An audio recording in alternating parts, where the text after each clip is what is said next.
చాలామందికి పచ్చళ్ళు అంటే ఇష్టం, దాన్ని తినలేరు అనుకుంటారు కదా. అట్లా సేల్లో ఉన్నప్పుడు దొండకాయలు కొనుక్కొచ్చుకోండి.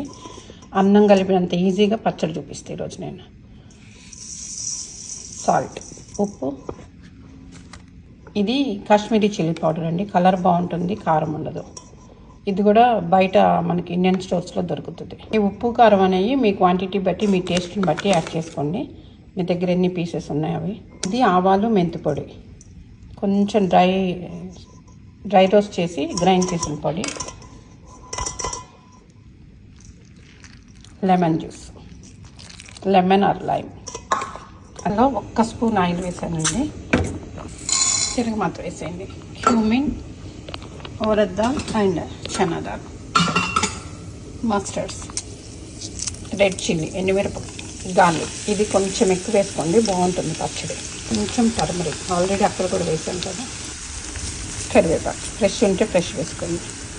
బాగా వేగనివ్వండి. తాలింపు వేగింది, స్టవ్ ఆఫ్ చేసి ఇక్కడే ఉంచండి. ఇది ఆరిన తర్వాత పచ్చడిలో వేయండి, లేదంటే పచ్చడి చేదు వచ్చేస్తుంది. మనం నిమ్మకాయ వాడుతున్నాం కదా. తాలింపు ఆరిపోయింది, ఈ చట్నీలో కలిపేయండి. వెరీ సింపుల్, 5 నిమిషాల్లో. ఈ దొండకాయ ప్లేస్లో మీరు క్యారెట్ చేసుకోవచ్చు, గ్రీన్ యాపిల్ చేసుకోవచ్చు, క్యాబేజ్. సరే, 5 నిమిషాల్లో అద్దిరిపోయే దొండకాయ పచ్చడి రెడీ అండి. దీన్ని మీరు తడి చేయకుండా ఏదన్నా గాజు సీసాల్లో పెట్టుకుని ఫ్రిడ్జ్లో పెట్టుకుంటే 10 days వరకు బాగుంటుంది. అలా మంత్లీ 3 times ఏదన్నా డిఫరెంట్ చేసుకుంటే వెజిటేబుల్స్ పచ్చళ్ళలో